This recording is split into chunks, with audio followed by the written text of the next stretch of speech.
Hey everyone, welcome to Watch It Play Table Talk. My name is Rodney Smith and this is Pat McDonald. And in this weekly segment, we take a gaming-related topic, share our initial thoughts on it, and then invite your responses through the YouTube comments and your own videos that I'll compile into next week's episode, and that way we can all participate in the conversation.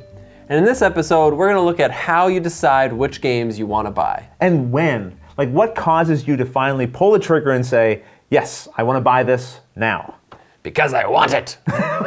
Next, that's it. That answers the question. You buy the games you want. Well, actually, I think it's a little more nuanced than that, because the problem is, before you buy it, you often don't know if you like it. Right? That's true. That's the challenge, right? Is if we knew before we bought the thing, yes, I'm going to like this game, there wouldn't be a discussion here. But the thing is, we have imperfect information, don't we? Yeah, if only there was some sort of a series that would teach you how the game is played and show it ahead of time. The purpose of this discussion topic is not to plug Watch It Played. But to your point, that's still fair. Yes, one of the ways that we learn about games in advance, because we can't always play them beforehand, is to watch board game media content, whether that's reviewers or something like us, Watch It Played. Very true. I don't review games on the channel here. We don't offer opinions in that.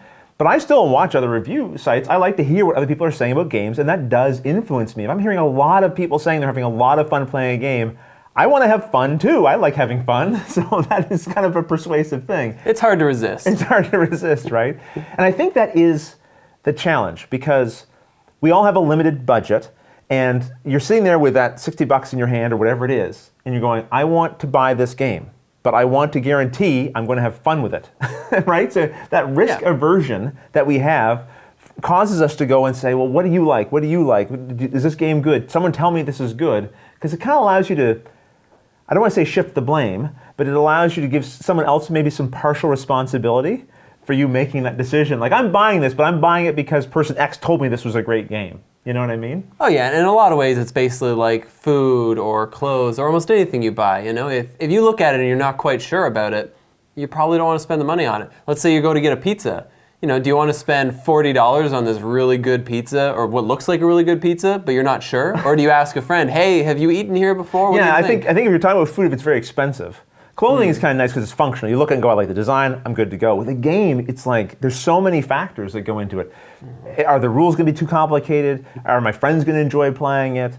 Is it going to offer the kind of game mechanics I want? There's so many things that you can't really tell until you get into the box. So I thought we could maybe talk a little bit about, beyond watching Watch It Played or other kinds of review channels, what goes into those decisions that make us finally pull the trigger and say, yeah, I'm going to buy a game. Well, although we jokingly said, well, buy the games that we like, one of the factors is, what do my friends like? Oh, very true. Right? When I'm buying a game, I'm thinking, will anyone want to play this with me? Well, especially if you have a set group. Like if you have a game group, a group of people you game with, Yeah. You want to make sure that when you buy something, they're not all going to look at it and be like, no, I'm not going to play that. Yeah, because I might look at a game and go, I would definitely buy that. And honestly, I would just buy it even if there was no one to play with me, because I enjoy reading rule books and things like that. But I think for most people, when you're looking at the shelf, you should be saying, yes, although I would love to play that game, if no one else in my group wants to play it with me, I'm just buying disappointment in a box, right? That's kind of sad, isn't it? But it's true. You're just buying something you're going to bring home, you're going to open, and most likely people aren't going to want to buy it with you. In fact, I think it's great if when you're shopping for a game, if you do have someone else in mind, and you get in touch with them, they're like, oh yeah, I'd love to play that too. Yeah. That's really like, oh, now I want to spend the money now. Just go to your local game store, take a picture of a game on a shelf, and send it to your game group. And just see how many responses It's actually not a bad idea. No, it's pretty good. Especially because someone might rip back and go, I already have that game. Phew, money saved. I hate to backtrack, but I really hope someone designs a game called Disappointment in a Box. Okay, well, there you go. Something to think about. Now, price was mentioned earlier, so let's talk about cost. Because even looking at the idea of buying something for other people, like you said, for your game group, are you going to want to buy a game that's $100? $200? Right. Are you going to stick to 60? Do you want only small box games? 20, 30? I know for myself, like if the game is cheaper, and I guess for me, I would say cheaper is somewhere between like 20 and $40. Okay, Yeah. I think of those as slightly cheaper games. I don't think as hard about it. I might just blow the $20 and take a risk. Whereas it starts creeping up $60, $70, $80, $100. I start going, I don't know. So that cost definitely plays a factor, right? Yeah, $10 to $20 for me, I can snap buy them. I can just be like, this looks interesting, sure. Right. I'll buy it. And those are usually small box games. Yes, almost always. Right? The card games, little small, kind of like quick filler games, as they might say. And I think that's why like publishers are smart to try to keep certain games at a certain price point I agree. because they know people will just buy a little more liberally when the price is a little lower. Yeah. So cost factors in. But it's not just all about money, though, right, Pep? That's true. It's also about variety. You want to have a bunch of different games. I don't want to have 17 deck builders. You probably do. Maybe. But I know what you're saying. You're right. Having variety, that's a reason why I might buy a game. If I'm looking at a shelf and I go, I have these options between these different games, but I don't have this kind of party game, and I'm having a party this weekend or something. Do you know what I mean? Like it, or I don't have, I don't have a really, good two-player back and forth game. And sometimes I like to have something to play with my wife or whatever, right? For example, that might be Yeah. a reason to pick up a game. Yeah, and talking about two players, just the player count in general is really yeah. important, especially with the idea of a game group. You have 10 people in your group. You come across this game that plays 2 to 10 players, suddenly the amount that it costs doesn't matter as much. It's more attractive. Right, Yeah. absolutely. Because, this will fit this particular situation. And that can be hard to find, those games that play well at those higher play counts. And that's where you can run into a little bit of a problem, can't you? 'Cause sometimes the games will say like 2 to 10, and that 2 to 10 player game you should never play at 2 players, or you should never play at 10 players, or whatever, right? No, and it's funny because like on BGG, it has stats. It has the recommended player count. And I almost wish actual games came with those recommended player counts on them. Because sure, it plays 2 to 5, but it's best with 3. That's right. On BGG, people can vote and say, we think this game, although it says 2 to 5, works best at 3 to 4 or something like that, right? Yeah. And you can see, okay, this is what most people seem to think about it, right? And I think it's really important because, again, I know what publishers are trying to do, right? When they say 2 to 10, they're trying to get more and more consumers to buy the game. If they were more specific and said, no, it's really like 2 to 4, then you've maybe lost some customers. Yes. But it's very true. I think it's more about losing customers in the short term versus long term, because if I buy that game that says 2 to 10 players and I play it 2 player and I don't like it, yes, the company got my money. They did. They won. They got my money.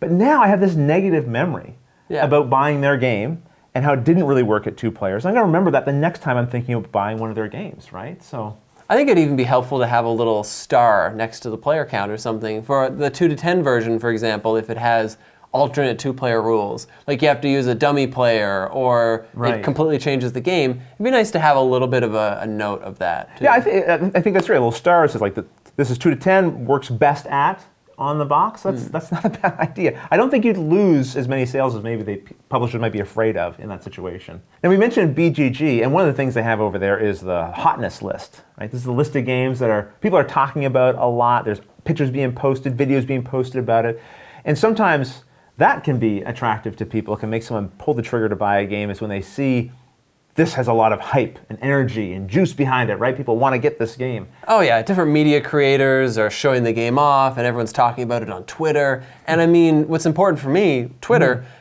people posting pictures of the game is more alluring. Someone will say this game's great and it's like, sure, whatever. But then they show a picture of the game as well. And it's like, not only do they say it's great, this looks great Like too. artwork then. The artwork, Artwork yeah. is another factor, right? Like when you pick up, I mean, they say don't judge a book by its cover, but I definitely have picked up games and looked at the artwork on the front and said, wow, this looks cool, and flipped it over, looked on the back. And sometimes, yes, I've been suckered and I bought a game that looked really awesome on the front, maybe how these warriors and soldiers fighting and stuff, and I got it home and it was like cubes, and it's a very different game than what the cover made me think of. Yeah, for me, the components are what make me remember a game. Like, there's games we've played before that I don't honestly even know the name of. But you remember But the I remember the components and the way they work. Oh, I dropped these cubes into the tower, and the ones that came out were the actions I got to take, and I don't know what that game was called, but I'll never forget that special component. Yeah, I think that's an interesting point because you could say artwork components are kind of superficial elements. What I mean is, whether they're good quality components or bad quality components, isn't it the design of the game that really is what drives it? But as we have more and more and more games coming out all the time, it doesn't matter if you have this great, amazing design, you have to get people's attention with it. You really do. Right? So you need that both. I think we're seeing you need more and more to have the really nice artwork and the really good components when people have so many choices in front of them. Yeah, and that's another thing that people will buy something based on is the theme.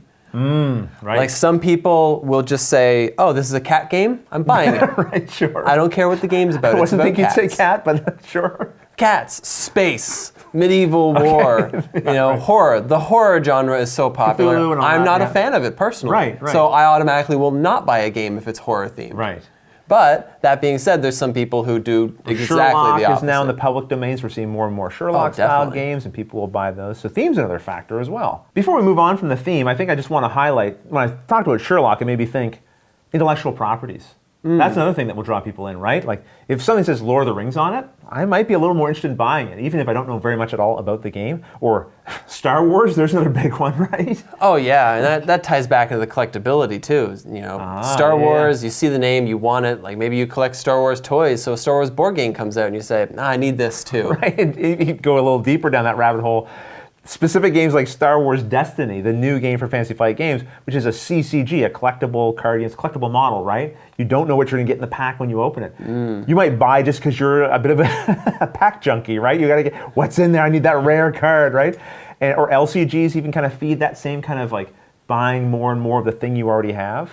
Yeah, in a lot of ways, just expansions for games are the same thing. Absolutely. You know, you might not play the expansion right away, but you still want to buy it. You see that it's there, and you know you like that game. Oh, many times have I bought the expansion because I have the base game, I really like it, I'm going to buy this expansion. The expansion might sit there for months, right? But I still bought it because of the attraction to the base game. I mean, another reason you might buy something too is just because it's in front of you. I mean, this is kind of silly, but I mean, there's been times I've walked into a store, no intention to buy a game. In fact, I've resolved to myself, I will not buy a game. And then it's in front of me, it's in my hands, and I'm like, I think I'll buy this. It's kind of like whimsy a little bit, right? Like, yeah, I've definitely done the same thing, just walking into stores. And I find that miniatures in a game will always draw me in a bit extra because I play D&D as you well. and everyone else. We'll look at Kickstarter. Well, I know. And so I see minis and I don't see them as part of the game. I see them as the potential for being part of anything. That's right. As a role player, I mean, you're always like, oh, I could use this in a D&D game. Yeah, it's like, or- oh, this dragon looks amazing. It's like, this isn't part of this game anymore. Exactly. Well, listen, guys, there's all kinds of different ways that you can, decide on, I'm going to buy this game now. What is it, though, that causes you to finally pull the trigger? There's so many different things. I'd love to hear, what are your priorities? Is it reviewers? Is it the artwork? Is it's at your local store? So you just shop at your local store and that's what you get. Let us know in the comments below. And if you'd like to, you can also record a 1-minute video and then just upload that to Dropbox and send me the link. And I'll try to compile all this stuff for next week's Table Talkback episode. We'll see what you guys had to say. We'll weigh in a little bit more. But until the next episode, thanks for watching.